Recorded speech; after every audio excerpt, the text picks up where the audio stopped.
जोहार आप सभी को। आज मैं अष्टम वर्ग के छात्रों के लिए जैक 2024 एनुअल की परीक्षा में पूछे गए प्रश्नों को हल कर रहा हूं। आप लोग इसे ध्यान से देखेंगे और समझने की कोशिश करेंगे। यदि आप अच्छे से समझते हैं तो आप लोगों को 2025 एनुअल की परीक्षा देने में सुविधा होगी, क्योंकि उस समय जो आप लोगों को प्रश्न पूछे जाएंगे वह प्रश्न इन प्रश्नों से मिलता जुलता रहेगा। उसका मॉडल भी यही मॉडल रहेगा। तो मैं आप लोगों के लिए हल करता हूँ 2024 एनुअल का क्वेश्चन। जैक 2024 एनुअल की परीक्षा में पूछे गए प्रश्न इस प्रकार हैं। क्वेश्चन नंबर 1, 7 का व्युत्क्रम होगा। व्युत्क्रम का मतलब होता है उल्टा। जब आप लोगों को किसी भी संख्या का व्युत्क्रम निकालना हो तो आप लोगों को करना क्या है, 1 बटा वह संख्या कर देंगे। जैसे यहाँ 7 का व्युत्क्रम निकालना है तो इस प्रश्न के लिए आंसर होगा 1 बटा 7। ठीक है। सेकेंड क्वेश्चन है, -11 का योज्य प्रतिलोम है। योज्य प्रतिलोम का मतलब ये होता है जब दो परिमेय संख्याओं का जोड़ 0 होता है तो वे दोनों परिमेय संख्याएं एक दूसरे का योज्य प्रतिलोम कहलाते हैं। तो यहाँ पर -11 का योज्य प्रतिलोम निकालना है तो इसके लिए आंसर होगा ऑप्शन ए 11, क्योंकि जब -11 और 11 को जोड़ा जाएगा तब कितना आएगा, 0 आएगा। -11 और 11 को जोड़ा जाएगा तब कितना आएगा, 0 आएगा। यदि ये पूछा जाता कि 11 का योज्य प्रतिलोम क्या होगा तब उसका आंसर होता -11। ठीक है। आप लोगों के लिए क्वेश्चन नंबर 3, 1/2 की समतुल्य परिमेय संख्या है। तो 1/2 के समतुल्य इसमें से कौन हो सकता है, इसके बराबर कौन हो सकता है? तो इस प्रश्न का सही आंसर ऑप्शन बी होगा 2/4, क्योंकि 2/4 को यदि आप काटेंगे तो 2 एकम 2, 2 दूना 4, कितना आता है, 1/2 आता है, जो कि इसके बराबर है। इसके अलावे कोई भी इसके इक्विवेलेंट नहीं है, क्योंकि यहाँ पर 5/7 है, यह 3/8 है, यह 1/3 है, यह और कट नहीं सकता है, इससे और छोटा नहीं हो सकता है। अब हम लोग आते हैं क्वेश्चन नंबर 4 में। -5 गुना -1 का गुणनखंड होगा। -5 और -1 को यदि आप गुना करेंगे तो कितना होगा, 5 एकम 5 और माइनस माइनस प्लस, तो आंसर क्या होगा, 5। इस प्रश्न के लिए ऑप्शन बी सही आंसर होगा 5। क्वेश्चन नंबर 5, सबसे छोटी अभाज्य संख्या है। इस प्रश्न का सही आंसर होगा ऑप्शन सी 2। सबसे छोटा अभाज्य संख्या क्या होता है, 2 होता है। अभाज्य संख्या का परिभाषा आप लोग जानते हो, वह संख्या जिसके मात्र 2 फैक्टर होते हैं। वह संख्या जिसके मात्र 2 फैक्टर होते हैं अभाज्य संख्या कहलाती है। अभाज्य संख्या शुरू होता है 2 से। 2, 3, 5, 7, 9 नहीं होगा, 8 नहीं होगा, 10 नहीं होगा, 11, 13, 17। इसके बाद हम लोग आते हैं क्वेश्चन नंबर 6 में। 0/7 बराबर है। यदि आप 0 को किसी भी संख्या से भाग दोगे तो भागफल कितना आएगा, 0 आएगा। 0 को 7 से भाग दें, 10 से भाग दें, 8 से भाग दें, 100 से भाग दें, 1000 से भाग दें, 0 को किसी भी संख्या से भाग दोगे तो आंसर आना चाहिए 0। तो इस प्रश्न के लिए ऑप्शन ए सही आंसर है। क्वेश्चन नंबर 7 में हम लोग आते हैं। यहाँ पर खाली जगह में भरना है कि खाली जगह में क्या होगा। बराबर के बाईं ओर देखें और दाहिनी ओर देखें और दोनों में तुलना करें। बराबर के बाईं ओर 21/12 है, दाहिनी ओर भी 21/12 है? बाईं ओर -8/7 है, दाहिनी ओर खाली है। यदि यह -8/7 यहाँ आ जाए तो ये दोनों क्या होगा, आपस में बराबर हो जाएगा। तो हम कह सकते हैं कि इस प्रश्न का सही आंसर होगा ऑप्शन सी, -8/7। कोई दिक्कत? क्वेश्चन नंबर 8, 900 का वर्गमूल होगा। 900 का वर्गमूल कितना होगा? 30। 30 को 30 से यदि आप गुना करेंगे तो कितना आएगा? 900। तो इस प्रश्न का सही आंसर होगा ऑप्शन सी, 30। अब हम लोग आते हैं क्वेश्चन नंबर 9 में। 3.5 का वर्ग होगा। वर्ग का मतलब होता है क्या? 3.5 का वर्ग। वर्ग मतलब होल स्क्वायर। होल स्क्वायर मतलब इसे आप कैसे लिखेंगे? 3.5 गुना 3.5। यदि इस टाइप की संख्याओं को गुना करना हो तो शॉर्टकट में आप क्या करेंगे? 35 को 35 से गुना करें, एकदम सीधा सीधी, टेढ़ा रास्ता नहीं अपनाना है। 5 25 25 के 5, हाथ में 2, 5 3 15 और 2 17, 3 5 15 के 5, हाथ में 1, 3 3 9 और 1 10, 5 7 5 12 के 2, हाथ में 1 2 1, कितना आ गया? 12 25 आ गया। अब हम लोगों को ये देखना है कि इसमें दशमलव का चिन्ह कहाँ पर देना होगा। तो इसमें देखें 3.5 में दशमलव के बाद एक अंक है, यहाँ भी दशमलव के बाद एक अंक है, कुल मिलाकर दशमलव के बाद कितना अंक है? 2 अंक है। तो हम लोग क्या करेंगे, ये जो गुणनफल आया है इसमें दाहिनी ओर से काउंटिंग करेंगे, 1 2 और 2 अंकों के पहले दशमलव बैठाएंगे। इस प्रकार 12.25 इस प्रश्न का आंसर होगा। ऑप्शन बी सही आंसर है, 12.25। अब हम लोग आते हैं क्वेश्चन नंबर 10 में। ठीक है, क्वेश्चन नंबर 10 क्या है? 8100 का वर्गमूल कितना होगा? इस प्रश्न का सही आंसर होगा ऑप्शन बी, 90। क्यों होगा? क्योंकि 90 और 90 को हम लोग गुना करेंगे तो कितना आएगा? 9 9 81 और 2 0 आता है ना, इसलिए 8100 का वर्गमूल कितना होगा? 90। अब हम लोग आते हैं क्वेश्चन नंबर 11 में। 24 का होल स्क्वायर का मान कितना होगा? 24 का होल स्क्वायर, इसका मतलब क्या हो रहा है? 24 को 24 से गुना करना है। 24 को 24 से गुना करेंगे तो आता है 576। तो इस ऑप्शन में देख लें कहाँ है 576। ऑप्शन सी सही आंसर है। ठीक है, इसके बाद हम लोग आते हैं क्वेश्चन नंबर 12 में। 256/441 का वर्गमूल है। इसका वर्गमूल क्या होगा? 256 का वर्गमूल होता है 16, 441 का वर्गमूल होता है 21। तो क्या होगा? 16/21।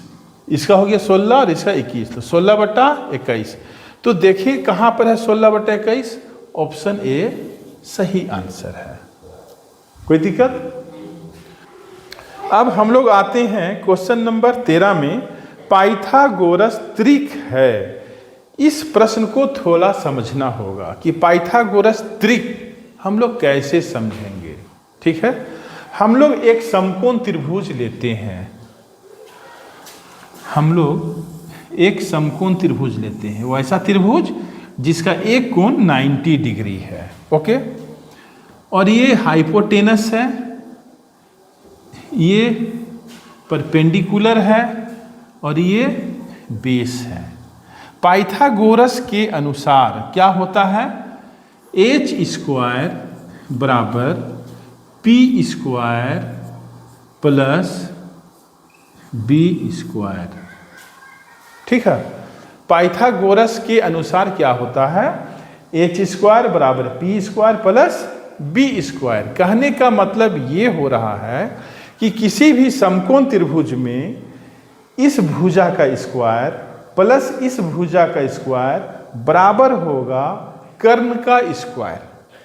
ठीक है, मतलब कर्ण का होल स्क्वायर करेंगे और इसका भी स्क्वायर करेंगे, इसका भी स्क्वायर करेंगे, तो इन दोनों स्क्वायर को जोड़ने के बाद इसके स्क्वायर के बराबर होगा। कोई दिक्कत नहीं है। तो इस प्रश्न में समकोण त्रिभुज का समझ लो ये सब भुजा दिया हुआ है। क्या दिया हुआ है? भुजा। इस प्रश्न का सही आंसर होगा ऑप्शन बी 3 4 5। क्यों होगा? क्योंकि 3 4 5 है ना, 3 का स्क्वायर करने पर कितना आएगा? 9, 4 का स्क्वायर करने पर आएगा 16, 5 का स्क्वायर करने पर आएगा 25 आता है, और 9 और 16 को जोड़ेंगे तो 25 के बराबर आ रहा है। इसका मतलब है कि 3 4 5 क्या है? पाइथागोरस त्रिक है। ठीक है, इसके अलावा कोई भी ऑप्शन सही नहीं है। यदि हम लोग चेक करके देखना भी चाहें तो हम लोग देख सकते हैं, जैसे 2 3 4, ठीक है, 2 का स्क्वायर करते हैं तो कितना आएगा? 4, 3 का स्क्वायर करते हैं तो 9, 4 का स्क्वायर करते हैं तो 16। तो इनमें से कोई भी 2 को जोड़ते हैं तो तीसरा के बराबर होता है क्या? नहीं होता है। 9 4 13, यहाँ है 16, बराबर नहीं हो रहा है, तो ये पाइथागोरस त्रिक नहीं होगा। सेम कंडीशन ऑप्शन सी के साथ भी है। तो इस प्रश्न का सही आंसर कौन है? Option B 3 4 5। अब हम लोग आते हैं क्वेश्चन नंबर 14 में। 10 का पावर 3 का सही मान है। 10 का पावर 3 का मतलब क्या हुआ? आपको करना होगा 10 का पावर 3, दैट मीन्स 10 गुना 10 गुना 10। यदि गुना करेंगे तो 1 पर कितना जीरो बैठेगा? 1 2 3, 1000 होगा। कितना होगा? 1000। तो इसमें ऑप्शन डी सही है। अब हम लोग आते हैं क्वेश्चन नंबर 15 में। 27,000 का घनमूल क्या होगा? इसे आप लोग कैसे निकालेंगे? सबसे पहले तो लिखने के लिए सीख जाएं। इस तरीका से लिखना होगा घनमूल निकालने के लिए। इसके बाद इसको हम जब तोड़ेंगे तो कैसे तोड़ेंगे? 27,000 का पावर 1/3, ठीक है। इसके बाद हम लोग लिख सकते हैं 27,000 की जगह पर 30 गुना 30 गुना 30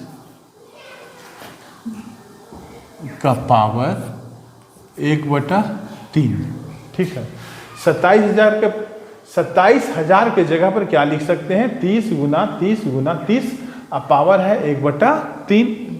यदि हम लोग तीनों को गुना करेंगे 3 तिया 9, 9 तिया 27, 1 2 3 0 है, ठीक है। अब हम लोग क्या लिख सकते हैं इसको? चूंकि 30 गुना 30 गुना 30 3 गो है, इसलिए 30 का पावर 3 और इसका होल पावर 1/3। ये हम लोग जानते हैं कि पावर के बीच में गुना होता है, ऐसा फॉर्मूला है। 30 का पावर 3 गुना 1/3। यदि x का पावर m का होल पावर n है तो इसको हम लोग लिखते हैं x का पावर m इंटू n। ये फॉर्मूला है, ठीक है। इसलिए हम लोग ये दोनों पावर को गुना कर दिए। जब गुना करेंगे तो 3 और 3 कट गया तो कितना आ गया? 30 का पावर 1 बराबर 30। तो इस प्रश्न का सही आंसर क्या होगा? Option C 30। 27,000 का घनमूल क्या होगा? 30, ठीक है। अब हम लोग आते हैं क्वेश्चन नंबर 16 में। निम्न में से कौन सी संख्या पूर्ण घन है? इस प्रश्न का सही आंसर होगा ऑप्शन बी 1000। 1000 है पूर्ण घन। क्यों पूर्ण घन है? क्योंकि 1000 को हम लोग लिख सकते हैं इस तरीका से 10 गुना 10 गुना 10, ठीक है। यहाँ जो पेयर बन रहा है 3 संख्याओं का और तीनों इक्वल संख्या का पेयर बन रहा है। ऐसा तभी संभव है जब संख्या पूर्ण घन है। जब संख्या पूर्ण घन नहीं रहेगा तो इस तरह से 3 का समूह नहीं बनेगा। 3 के समूह वाला गुणनफल नहीं हो पाएगा, है ना।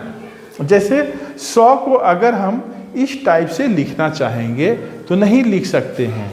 इसको हम क्या लिख सकते हैं? 10 गुना 10, 2 का गुणनफल है, दो समान संख्याओं का गुणनफल है, लेकिन होना क्या चाहिए पूर्ण घन होने के लिए? 3 समान संख्याओं का गुणनफल।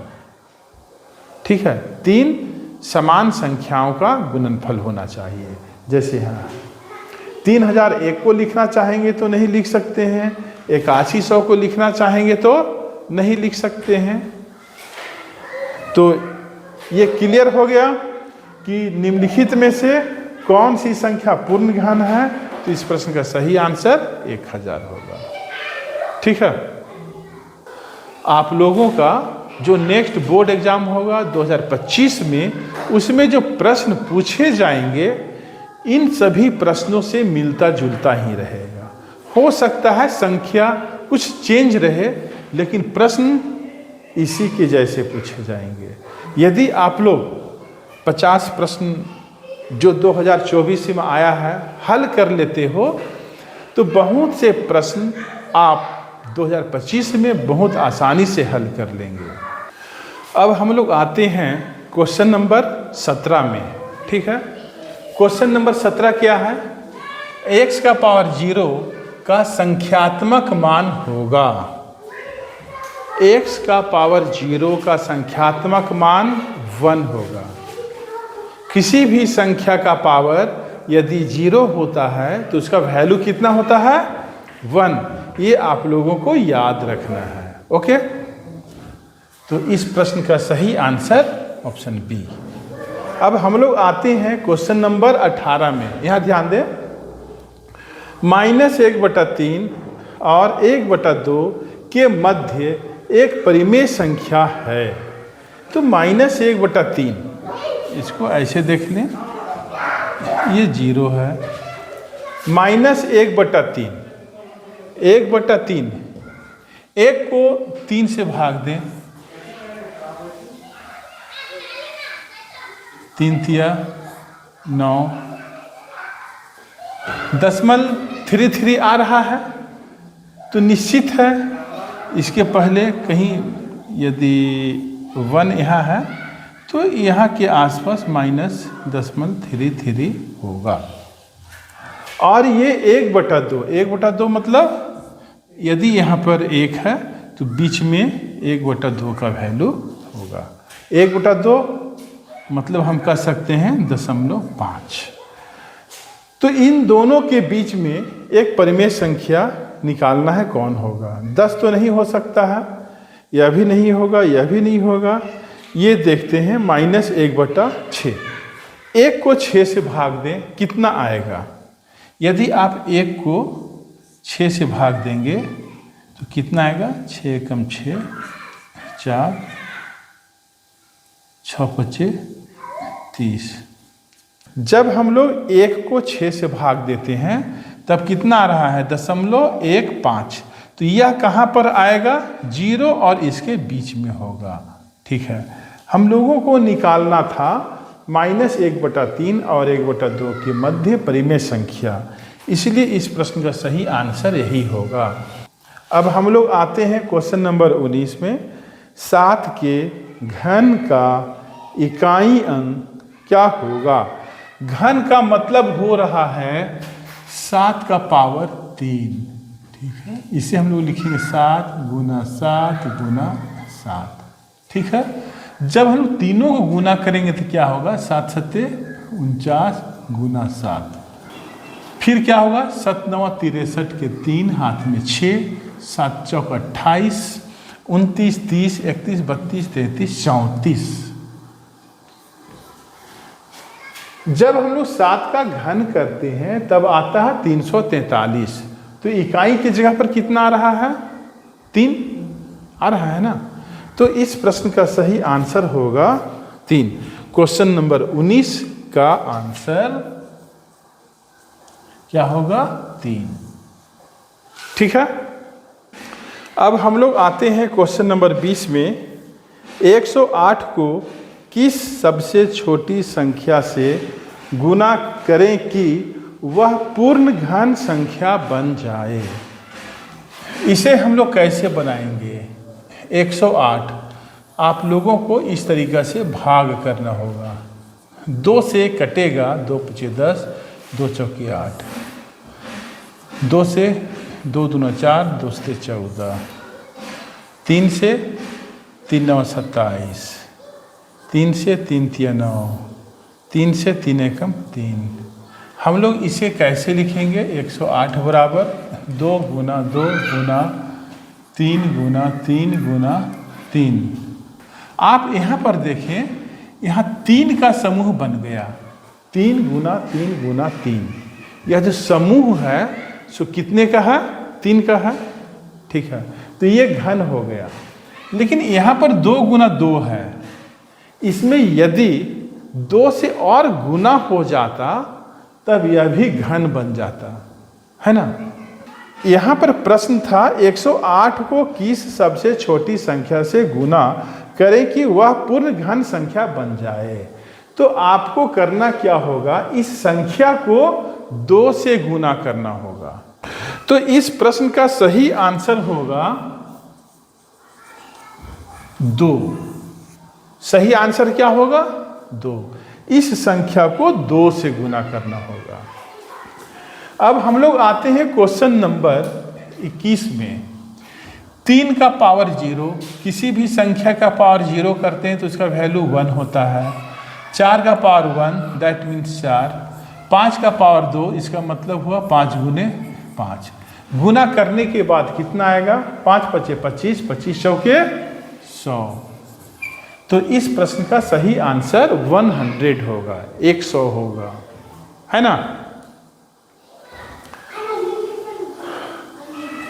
अब हम लोग आते हैं क्वेश्चन नंबर 22 में। हम लोग आते हैं क्वेश्चन नंबर 22 में। 22 क्या है? यदि 2 का पावर x + 3 बराबर 1 है तो x का मान क्या होगा? इस प्रश्न के लिए x का मान निकालना है। तो आप इसे लिख सकते हैं, यहाँ पर जगह है, यहाँ पर मैं हल करता हूँ।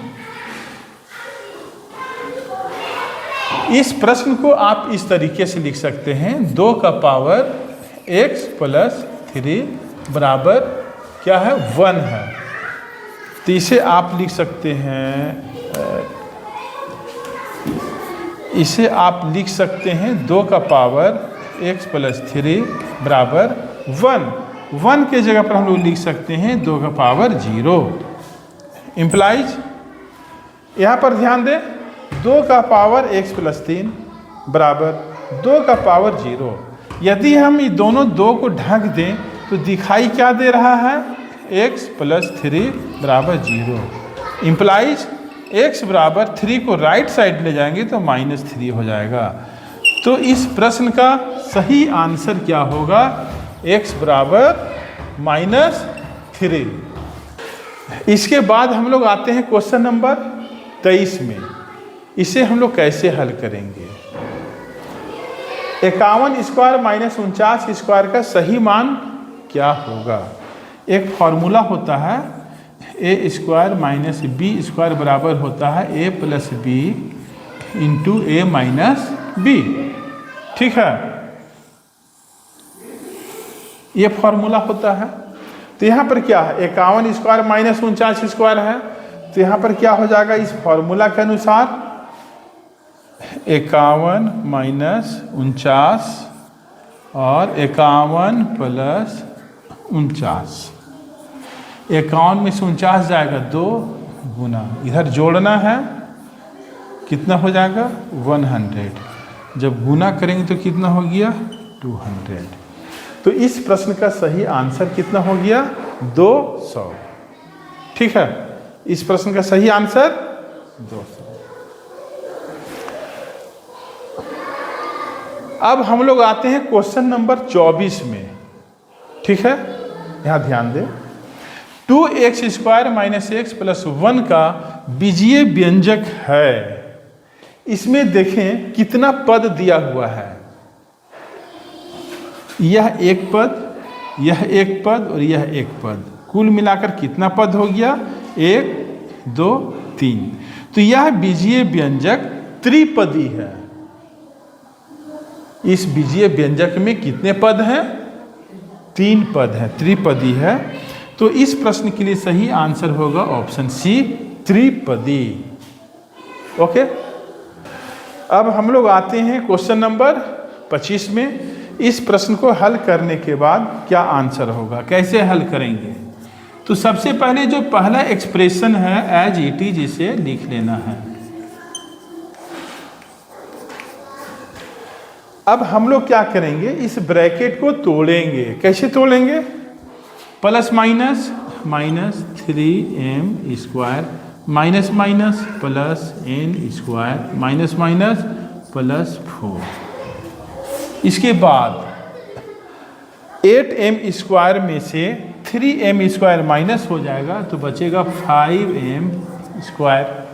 3n स्क्वायर और n स्क्वायर जोड़ेंगे तो कितना हो जाएगा? 4n square. 1 और 4 को जोड़ेंगे तो कितना हो जाएगा? 5। इस प्रकार यह आंसर हो गया। इस तरीका से 25 क्वेश्चन सॉल्व हो गया। नेक्स्ट पार्ट में मैं आप लोगों के लिए जो बाकी बच रहे हैं 25 क्वेश्चन उसे सॉल्व करूंगा, जिसे भी आप लोग देख लेंगे। Thank you.